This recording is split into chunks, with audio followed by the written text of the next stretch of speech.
Good day, everyone. Today I'll be discussing Unit 4 Trends and Issues on Curriculum and Curriculum Development in the topic Researches on Curriculum Development, Foreign and International. So, before I proceed to my discussion, let me introduce myself first. I am Vinidja Kinikot, a third-year student taking up the Bachelor of Secondary Education major in English. So let's discuss the international curriculum, current trends, and emerging needs. This paper examines the current state of tertiary level international curriculum and provides group work for future research aimed at ongoing needs. Recognize is the premises that existing international curricular program requires maintenance. So, born 1995, call for curriculum reform in international departments for 2 decades ago, with the rationale that effective programming will consider both the near and distant future context of the business world. And also, Divine 1993 provided some evidence of progress in the same era. But it is uncertain whether or not this was a sustained or isolated event. Additionally, there tends to be a mix in thought about what exactly constitutes an international curriculum. Should it focus on students or also involve faculty?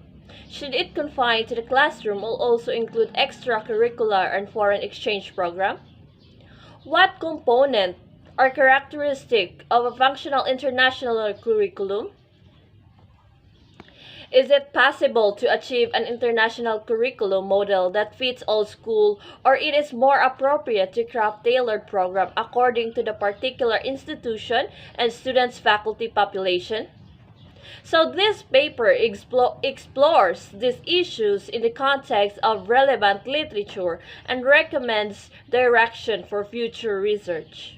Let's further discuss the current trends and emerging needs in international curriculum. Internalization is an undeniable characteristic of contemporary society.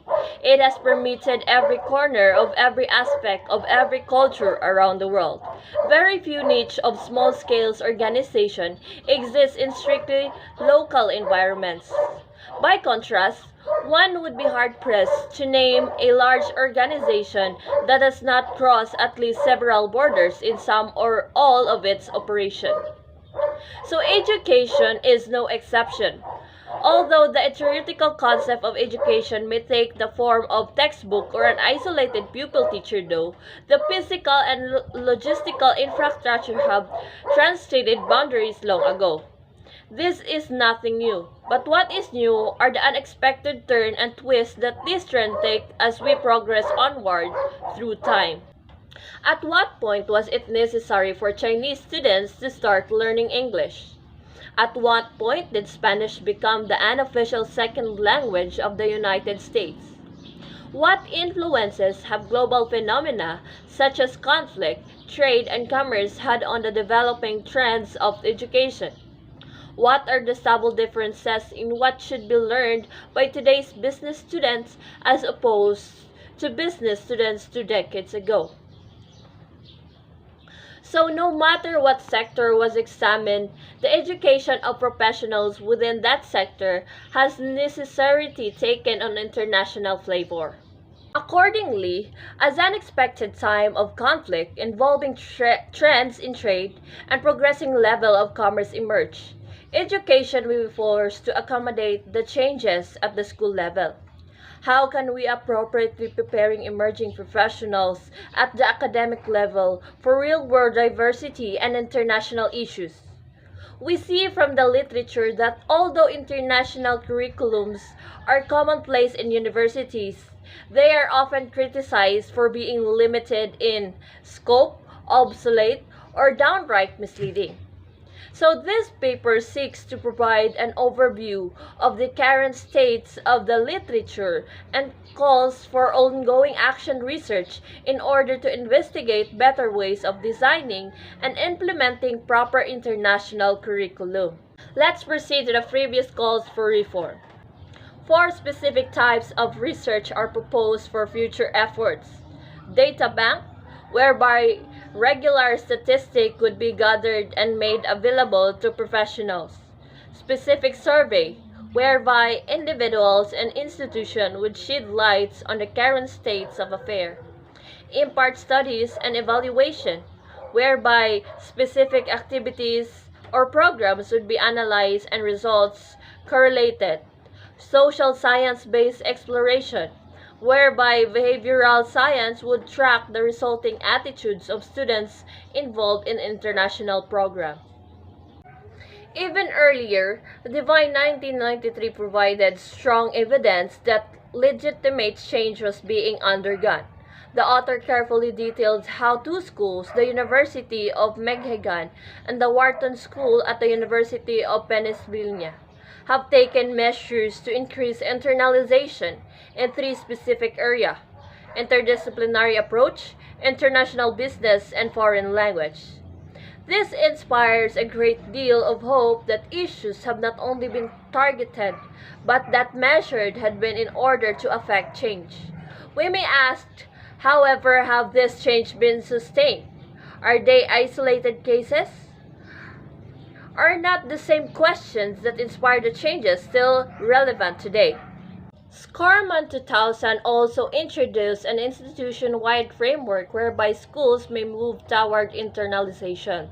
Three specific characteristics were proposed: institutional commitment, organizational leadership, and resources availability. According to the author, any school successfully moved towards internalization will display these three characteristics. The author goes on to describe macro and macro examples of how internalization is actually implemented. Micro-curriculum internalization. We have here changes in university services, student service, information technology, and management. Next, curriculum development. This includes individual course development, language courses, infusion, area studies, cross-cultural and international courses, and global studies. Next, social event. This includes cultural activities, cross-cultural discussion, residence hall activities, and students' involvement. Let's proceed to macro-curriculum internalization. This includes recruitments of internalization students, increasing study abroad educational opportunities for both students and faculty, having students and faculty exchange program, and encouraging international collaborative research program. Let's proceed to internalization for faculty. Hong 2000 provides an interesting case study whereby professionals from two schools, Hong Kong Polytechnic and the University of Warwick, enrolled in exchange program. The author described how students' learning were twofold. They learned how to perform technical skills from the point of view of the other culture, and they gained significant exposure of the host culture. So in the end, the author concludes that the program was successfully and that such a model is a proven approach. However, two key observations to consider are the following. This was target program tailored specifically to the two participating organizations, and the students' body consisted on adult working professionals rather than undergraduate students. Colbert 2010 is a strong proponent of faculty development in diversity issues for the purpose of strengthening the international program. This idea of culturally responsive teaching is purported as primary mechanism for leading any sort of study that may immediately or eventually take the form of an international curriculum, and was evidenced in the series of workshops outlined in this paper. It should be logical at the point that in order to effectively operate the international curriculum, some measure of culture ought to be present. So the author eventually makes tangible recommendation to the educator about how to handle diversity issues within the classroom. Internalization for students.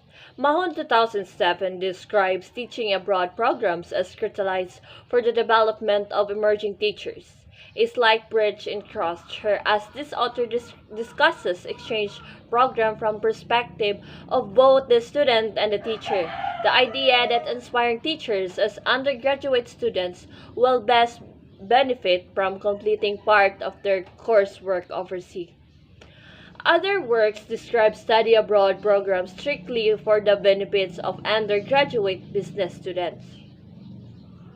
Brian Kearney and Virgie 2010 provides a case study in which students participate in a program between a U.S. university and a French business institute. Three main items were analyzed: differences in curricular content, culture, and language. The results of this paper were particularly distinct as the study was focused on students' exchange. One outcome was the realization that faculty were a key component left of unconsidered. In an effort to rectify this, successive effort involved faculty. The result was healthy exchange of ideas and language at the faculty level. This was marked as an institutional. Another outcome was that a social networking against the institution level between the two schools and cultures. Numerous partnerships have been developed. Students regularly students abroad as part of their curriculum, and business courses in French are now taught completely in English. We are down to the internalization of the institution.